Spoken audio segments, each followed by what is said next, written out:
এটা তো আমরা প্রথম থেকেই বলে যাচ্ছি, এবং আপনারা যদি সিঙ্গেল বেঞ্চ যখন অভিজিৎ গঙ্গোপাধ্যায় সাহেব ছিলেন, তারপরে যখন ডিভিশন বেঞ্চে দেবাংশু বসাক, সাব্বার রশিদির বেঞ্চে মামলা হয়েছিল, তারপরে যখন সুপ্রিম কোর্টে মামলা হয়েছিল, রাজ্য সরকার প্রতিটা পদক্ষেপে যেভাবে যাচ্ছে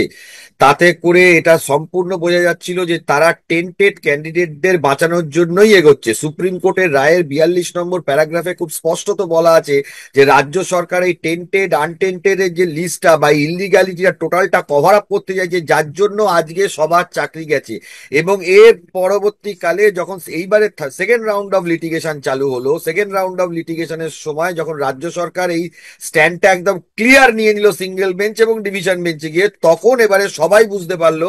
যে কেন এন্টায়ার প্যানেলটা বাতিল হয়েছে, কেন যোগ্যদের চাকরি বাতিল হয়েছে, কেন এতগুলো মানুষের ভবিষ্যৎ ধ্বংস হয়ে গেল, একটা প্রজন্ম কেন ধ্বংস হয়ে গেল। তার মেন কারণই হলো রাজ্য সরকারের তরফ থেকে যারা টেন্টেড, যারা অযোগ্য, যারা টাকা দিয়ে চাকরি পেয়েছে, যারা সাদা খাতায় চাকরি পেয়েছে, যারা আউট অফ প্যানেল চাকরি পেয়েছে, যারা